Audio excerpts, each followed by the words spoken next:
abantu bategusulwa live lero gwe gusoose naye nga nkusaba tugenda kubanga tukwewuubako ate nsaba Katonda akalulu okawangule. Amina. Mbalamusiza ku bannyabo ne basoboye najje musinzira okulaba ku channel Tegusuula y'omu ku basajja abakoledde nnyo industry yaffe ate bwe nategedde jjo nti teyeesimbeewo nadde simanyi bulijjo manyi ali mu race bulijjo manyi nti ali mu race but end of the day nti kyonna kye kiri andi wano yajja kubeera in case of anything our support because he's a good man ate talina nkokola ate talina mpisa mbi big up on yourself. Okay. Yeah. Twagala tugende ku nsonga ey'akalulu gwe kati atutegeeza abantu abasinga babadde bagamba akalulu kabadde feya naddala ku sayidi eri naye leero abeeno nga bagamba tekalimu mwekalibwe batyo batubye bakoze batya ensonga gwe waziraba otya? I think ekisookera ddala nti gavumenti ya President Museveni yawannyo kyasa abantu ba bulijjo eddembe lyayogerako kati bulijjo bawogera dictator nga tebamanyi dictator kiki kati batandise okulooza ku kintu ekiyitibwa dictator yaani ti dictator yasalawo ani gw'olina okukola naye ani alina okukulembera ani atalina kukulembera that is a dictator.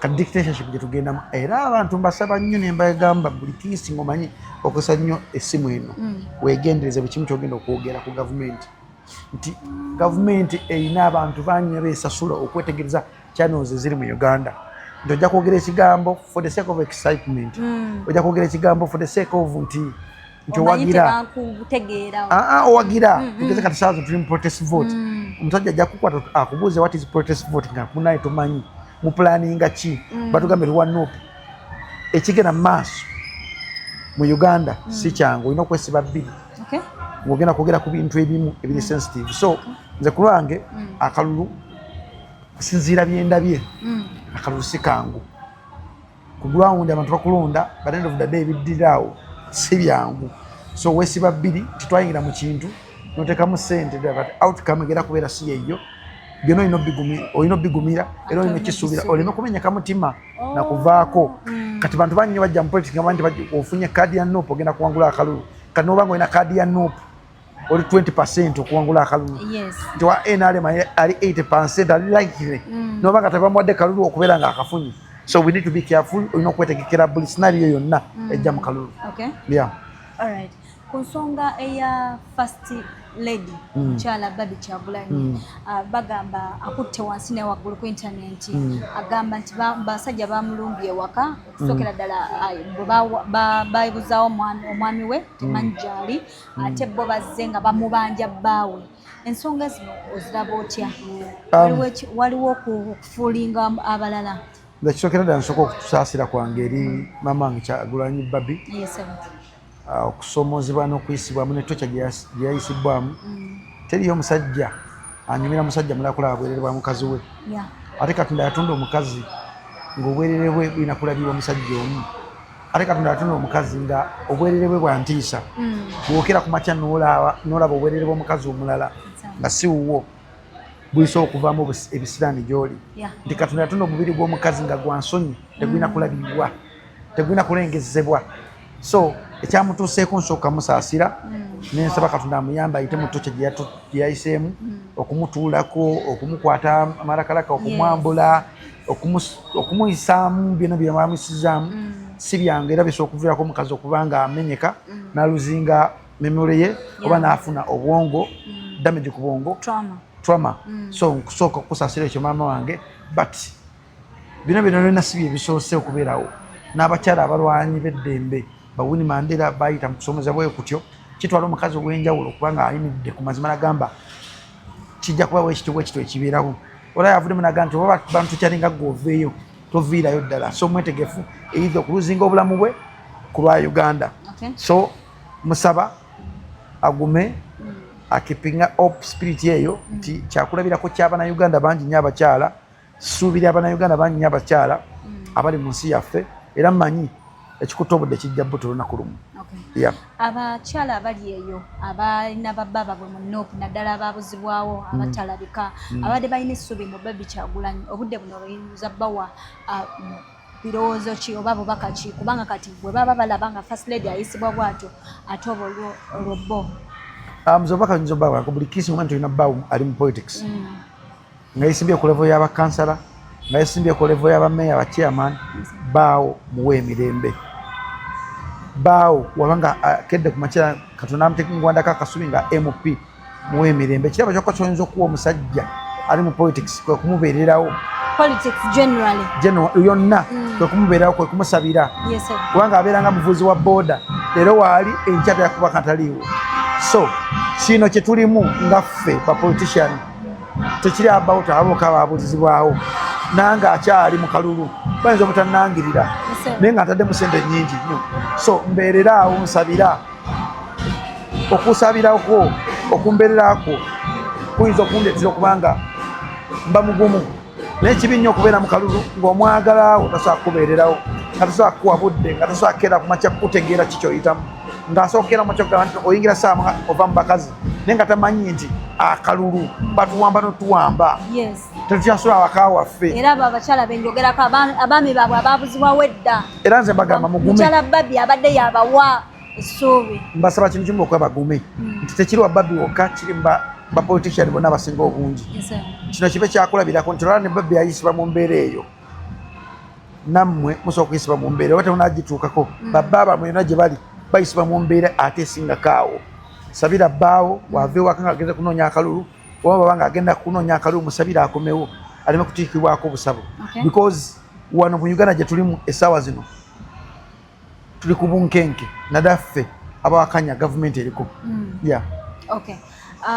ensonga y'abannaffe abali ku oluyi luli olwa gavumenti abagamba ku social media okwo kwe bali bagamba nti Babi bali mu kabadi Babi ali bwati akoleero tekakutteeyo oyinza bagamba ki buli muntu alina entegeera ye ku bitundutundu 10 ebiri mu Uganda bitundutundu 8 tebitegeera byagala byonoonese tebifumuntiriza kinana kyonna tebafumuntiriza edda naye simanyi nti omuntu basobola okubira mu drone namaze kirabako nganze omuntu nalabye omuntu awo bunamaasente ogimanyi ng'ogenda bamwe kanaala omwana bamugina bamuteeka ne bamukuba nali sikirabangako nakirabye bulijjo nga mbiwulira nga simanyi nze nalaba epas bamukuba yalondera side zeeyo kanaala ne bamukuba ne babagamba muduke kati abantu nga badduka ye ng'atambula banaye bakuba epas omugongo gwonna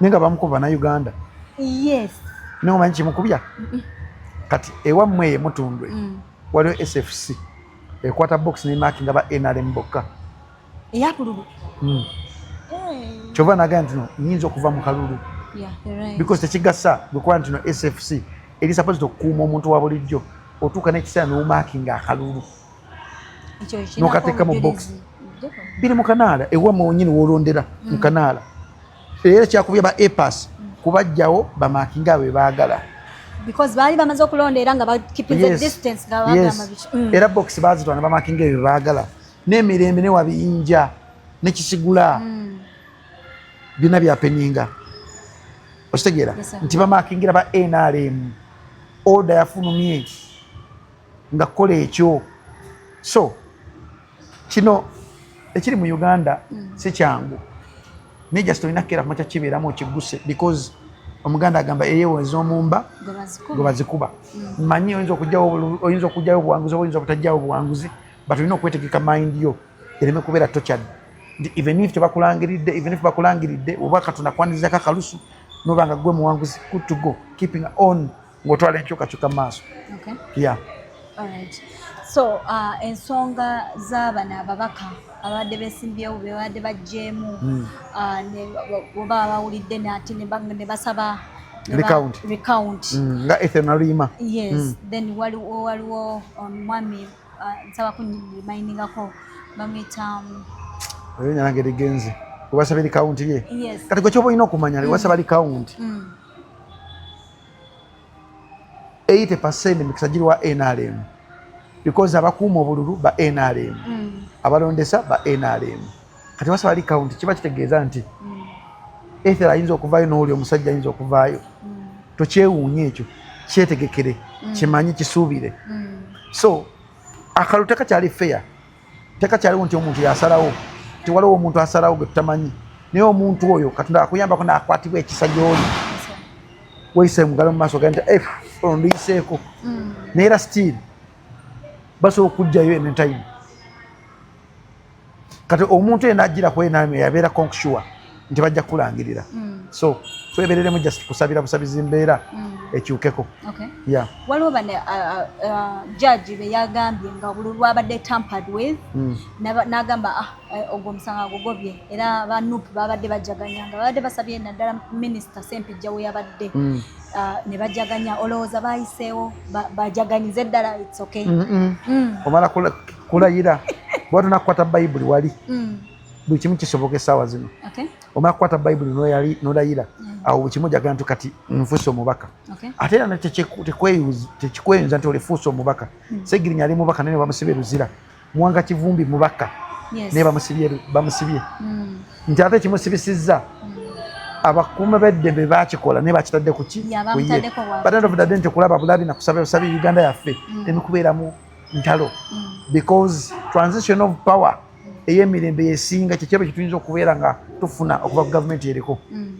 Kino kye twalabye nga Honorable Mwanga Kivumbi asimbiddwa maaso g'omulamuzi nga talina lawyer muwolereza kuva ku sayidi eno ey'abantu kitegeeza ki? Kwesiba bbiri era mukazi wa Mwanga Kivumbi kyalina okukeera kuma kyokukola kusabira bbaawe abaana ba Mwanga Kivumbi kyebalina okukola kusabira taata waabwe maama wa Mwanga Kivumbi baganda balina okumusabira kubanga omusango gwaliko munene gusooka okutwala obugagga bwe gusooka okutwala obulamu bwe gusookera mu makyo okumubeera nga abeera mu kkomera obulamu bwe bwonna so kusabira Mwanga Kivumbi katunamwe oteekako eddusu aveeyo nga mulamu.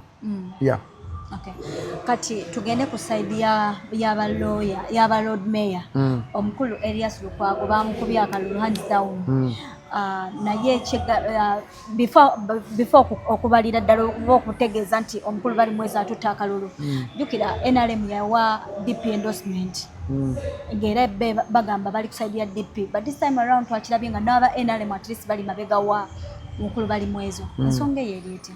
Ensonga eyo ekisookera ddala kyolina okumanya nti ne bali mwezi okuwangula akalulu waliwo ensonga ki yakawangudde nti senga taata wange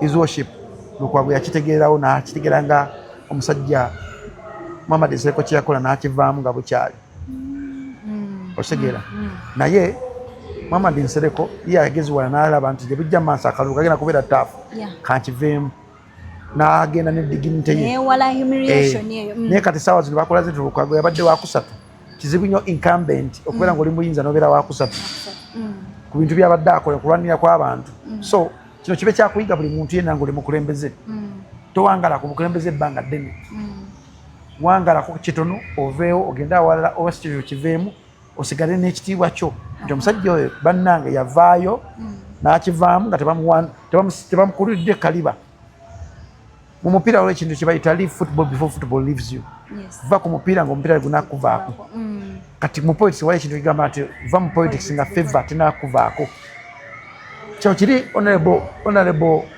Muhammad Nsereko kye yakola n'agamba sijja kwesimbawo njagala kuba president lwagaana n'agamba sijja kukomawo nga MP kankite kanjagalize abalala kyekyo kyokka kyokka just kyetulina okumanya nti waliwo ensonga lwaki Lukwago akalulu kamukubiddwa abadde ne force nnyingi ezimulwanya abaddeko n'omugagga gwatakwatagana naye nga n'omugagga oyo nina okuteeka essente mu muntu omulala kisoboka so factors nnyingi zibadde zimukubisizza akalulu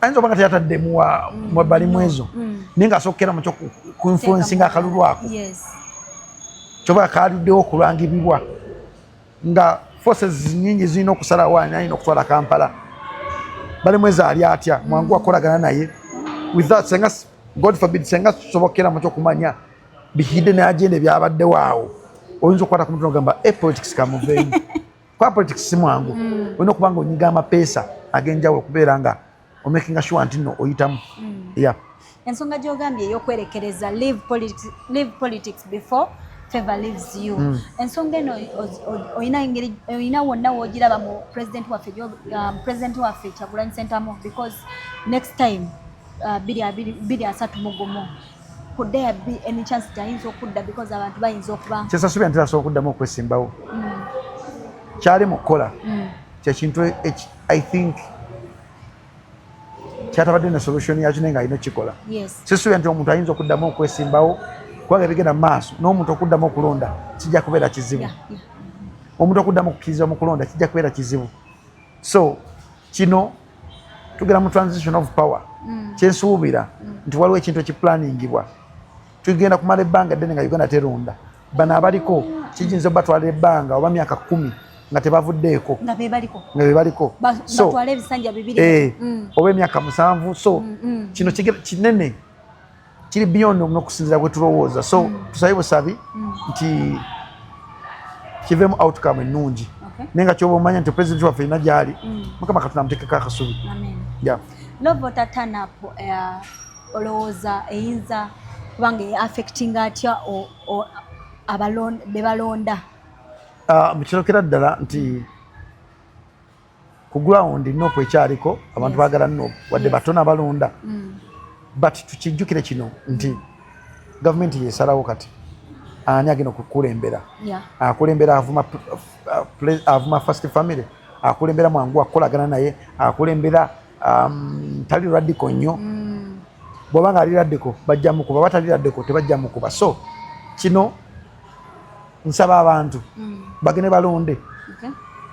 Kyagulanyi kyekirabo kye bayinza omuwa balonde umbrella mu bululu bwonna n'obusembayo. Even if bajja balangira balonde tebakowa kulonda kubanga n'abeesimbyewo tebavuddeemu basigadde baga nti no pulezidenti waffe yatugamba twesimbewo.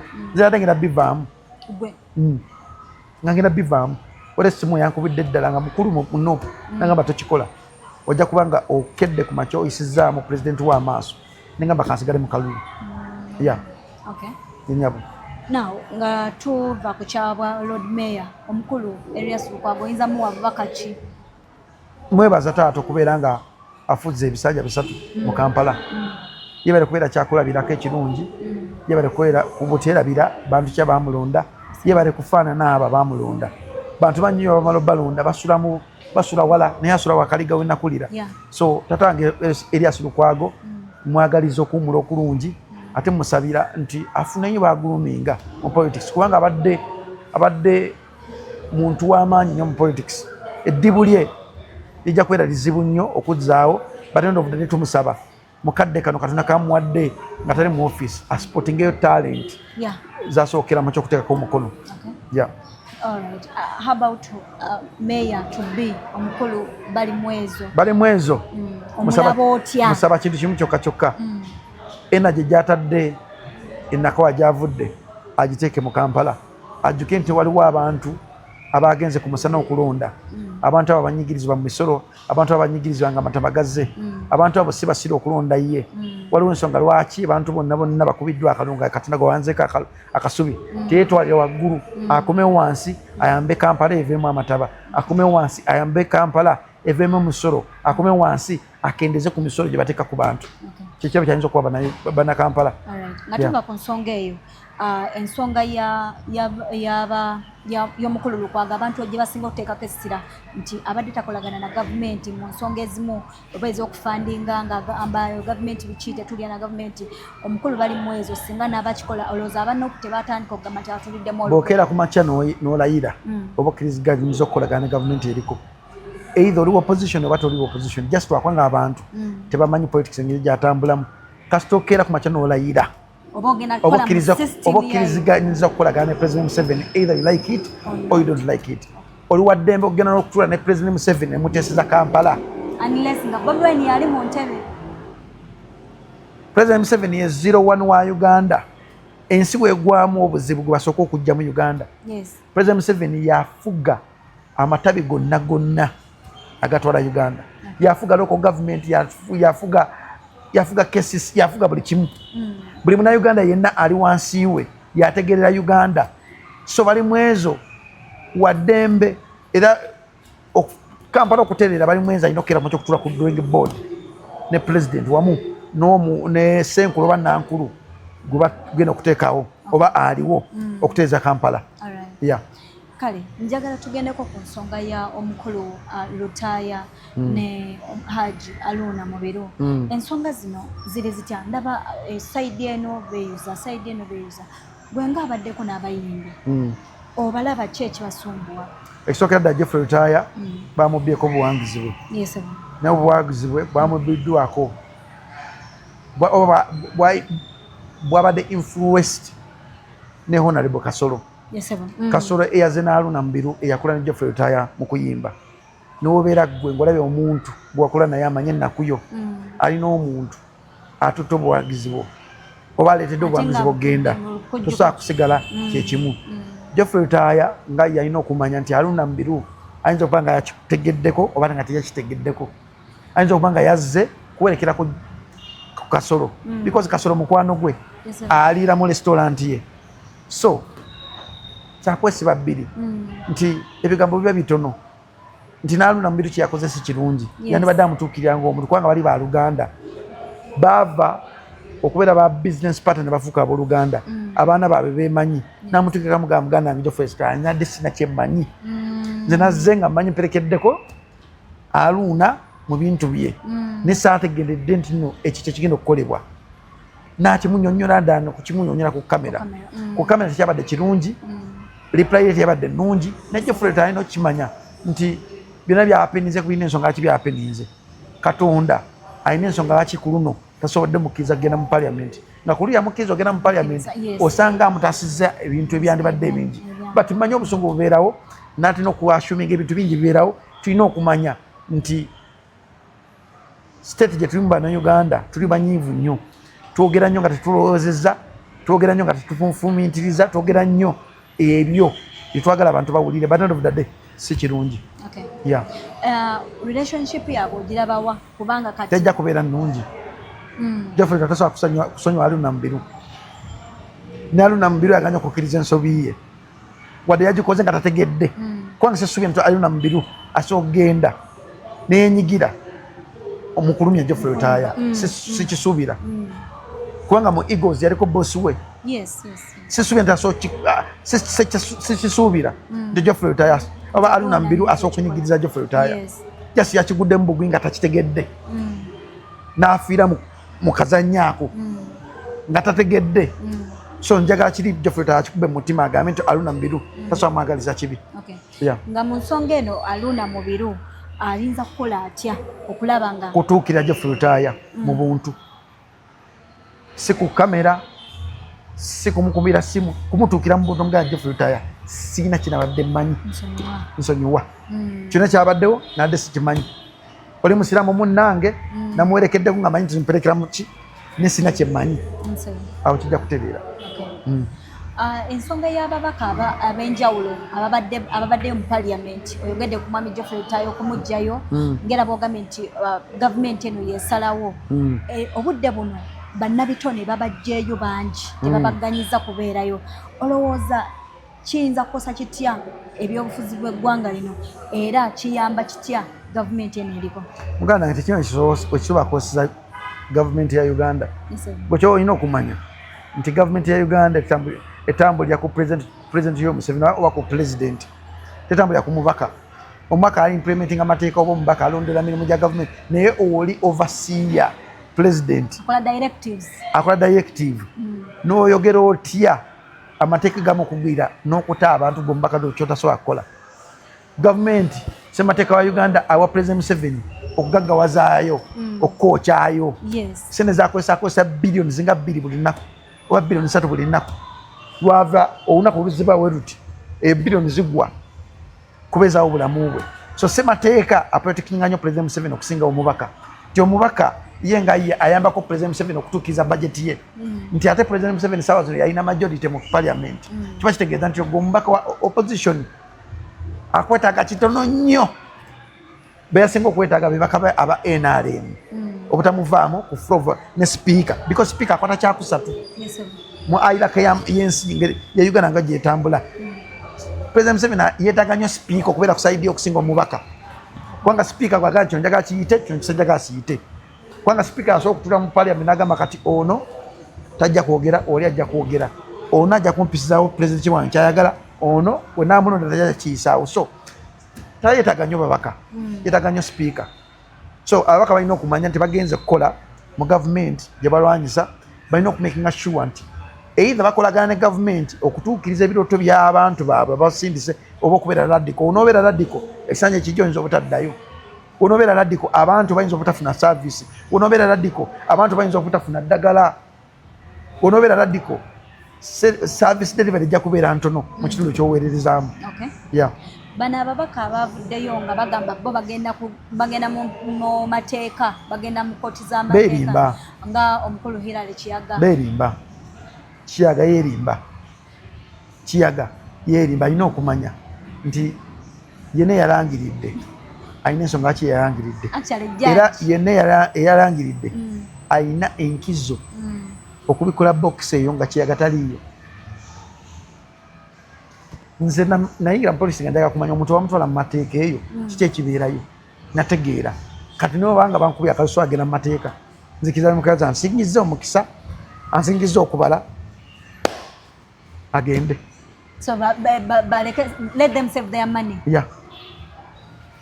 Esente zagera okuwonera amateeka azikolemu ekintu ekirala. Omutimbagano tukubaddeko eddoboozi lyo olina namawulire gw'oyogera naye ng'olinga akaaba ng'oli emotional. Baakubye omwana nga ndaba nisaza kakati entiisa eyo kyandi mu mutwe gwange. Omwana bamuyita Luswata osobola okugendako mbunamu Central n'omubuuza kansala yeesimbyewo awo bamukubye nga ndaba osobola okuwa enamba yo baakubye Luswata nga ndaba ova ku muntu omukuba nga takyasobola kuvaamu ddoboozi likaaba nange omukulembeze atwala ekitundu ekyo nga sisobola mutaasa wazira nga nina kukeera mukyakola ki kuwanika kyekyankaabizisa kyamenyiza omutima ti Luswata yagenda okukiikirira ekyalo ekyo ku kaddi ya Nuupu ekyamukubisiza bagamba nti yayo kyekipiira n'ekipiira tetusobola kukubisa muntu ng'akuba ekisolo olwa n'ekisolo nakyo kirina amateeka agakifuga tusobola kimalako eddembe. Omuntu obanga akoze omusango mutwale mu kooti bamusibe dano mukuba okutuuka ku extent kankulage ku bifaananyi sigala bipostinga abantu wala njagala gwe obirabeko ombuulire senga abadde muganda wo osobola okusigala kyekimu ono omwana omulaba ezo engalo zonna nyina kulaga nti evivi baali kubina bali kubamu n'omusumaali gwabanga gwe muganda wo ng'omulabimu tosobola kumenyeka mutima laba tosobola kumenyeka omugulu bagukubyemu omusumaali tosobola kumenyeka. So kati omuntu asobola okujajinga kyatannaba kulabako nze kyenina mu simu yange oba kyennalabyeko tosobola kusigala kyekimu kubanga ndi muntu omuntu atasobola kuwulirako nnaku muntu munne ye omuntu asobola gamba nti Jacob wadde weekoza nti Jacob wadde onoonya sympathy nadde senoonya sympathy ekintu kyennalabye sikirabangako bulijjo nkiwulira buwulizi era omuntu yazze nangamba Jacob nga ndabaku kano kokka maaso omutuuze va wano saga kulanga akutadde mu dduuni nga bakuba va wano Jacob omutuuze nga sisobola kutambula yankutte paka ku motoka yange ye kennyini nenyingira mu motoka nesobola ntuulamu dakiika 30 obwongo bwange buka budde engulu entiisa gye nnalabye sigirabangako bukyaŋŋambaawo bulijjo mpulira abantu mu drone bakuba abantu drone ewamba nga sigirabanga nako nagirabye ejjo mu kalulu okwosa jjo nagirabye nentya neŋŋamba nze si kaakalulu so akeera makya kulumya mwana w'abendi ng'agenda kunkumira kalulu bamukwate bamubuzeewo olw'okubanga nze tekisoboka. Entebe y'ebunamwaya tesobola kusinga abantu b'ebunamwaya entebe y'ebunamwaya tesobola kusinga baana b'ebunamwaya oba bavubuka oba bakadde b'ebunamwaya neva atuvazereko bagitwala nembera mu mirembe yes dani okubeera nga ndaba omwana w'abendi bajja muteeka ku box wali ogikuuma bamugjewo nsigale nga ddejjusa esaaza kakati it is siina ngeri genza kikunyonyolamu n'okitegeera kyennalabye siina ngeri genza kino nonkulabye nkulabye ovanga ku busajja bw'omusajja obusanga nga buliko waya ayinza n'obutaddamu kutambula ayinza obutaddamu nakuzaala so kino kyenkugamba omuntu oli waddembe okipasiivinga engeri yonna gyoyaga okipasiivingiramu that is the reality gyekiri mu Uganda. Omwana ng'agenda kuuma akalulu kange nze wa ambulera bw'anaawanika omukono abaga nti bannange sifunye DRA form bajja mubuzaawo lwaki ngenda mu kalulu nga mmanyi omwana waabwe ndi agenda okukuuma akalulu kange bajja mubuzaawo. So bwe bulumi kati omuntu atali muntu ajja kugamba nti kyakusaaga otegeera atakimanyi ninza akimanyi nkimanyi si kyangu. Lastly but not least, ensonga eno eyo gye bagamba abalinalemu gye bagamba gye batembeeta for protecting the game, ogambye kino kyowalabe wadde tokirabangako. What gains do you think these people are trying to protect? Siwagira kibiina kya NRM but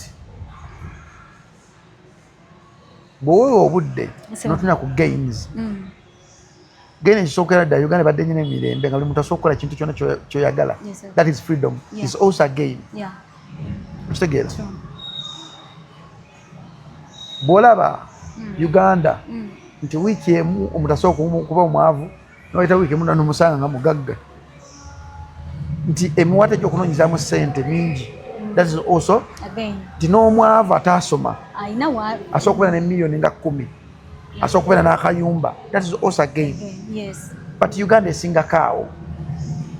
Uganda ng'efunye obukulembeze obusobola okutunya mu sekita zonna esingako awo. Uganda nsingagga. Lwaki tugaggawazaako abantu ba few individuals ne tubawa billions of money? Waliwo omuyimbi gwe walaba nga akutte ekideeya kya ssente akiyingiza banka naye nga ekideeya kyayingiza okitegeera. Lwaki abantu abakola mu bitongole ebisinga obungi bya gavumenti banyankole? Lwaki mu malwaliro ga gavumenti teriiyo ddagala? Lwaki enguudo eziva mu Kampala naddala nga zigenda mu west eyo nungi? Lwaki omwana wamaliriza ku campus okunoonya omulimu kiba kizibu? Okitegeera? Lwaki TV ennaku zaaluzinga value tezikyalimu ssente? So bw'owulya gaini yaabwe batuufu mu ngeri yaabwe, engeri gye balabamu ensi. Naffe owulira baffe abali eno tulaba n'engeri gye tulabamu ensi ogutali musango. Ffe abakkiriza mu Kyagulanyi Center tulina engeri gye tulabamu ensi, nabo abakkiriza mu President Yoweri Museveni ogutali musango bayirawe nabo balina engeri gye balabamu ki ensi. Nti omuntu asobola okukeera amaki okukuba okutta olw'ekifo, bantu 8 babakubye amasasi ne bafa, omusango ne baguteeka ku muntu mulala. Is that also again? So bino ebintu binene. So bw'owulira agiwagira mu waddembe okuwagira kyayagala okuwagira n'okwogera ebintu byayagala okwogera ogutali musango. Naye gaini weeziri ezimu zogera nti at least ko tuli yaddeko kubanga bajjajja baffe owulira engero ze baanyumyanga, owulira ekiri e Rwanda ng'okwogera ku president kivve, wano osobola okwogera ku president si kivve n'otambula wano osobola okutambula paka ssaawa 12 e Rwanda mulimu time zotasobola kutambula. So olaba nti gaini ezimu weeziri, gaini ezimu zikyagaanye. Naye katusabe Katonda osanga mu kino ekisanja banatereza ebyo bibalemi. Ensonga eno ey'okuyita ba social media handlers abalina emikutu egimugatta bantu egirina numbers basobole okutambuza ekintu ekyo ekya gain. Olowooza omukulu Kyagulanyi yali akirabye nga kijja mu kiseera ekitono ddala nga tunatera okulonda ensonga eyo? I think President Museveni akoze nnyo kyamaanyi nnyo okwegula oba okweteeka erinnya lye mu bantu, okukwata bannamawulire babloga ba TikTok ba YouTuber ne bamusemberera. Kirimu ku bintu ebiraga nti mwangu eri abantu, nti omukulembeze yenna olina okubeera ne strategies ezikuleetera okuba nti buli sekita yonna ekwagala. Kati abagenze owa President Museveni tebasigadde kyekimu, sente ze baafunye nyingi. Kati bo basobola okuweerera obujulizi nti Museveni seminaako obuzibu, yampaddeyo 7, yampaddeyo miliyoni 10 n'engulayo akataka kange oba n'enzimba y'akayumba kange. Abo bo obulamu bwabwe bwakyusa because bw'otuuka ku fountain of honor olina okwogera kyonna kyo ky'owulira n'okisaba.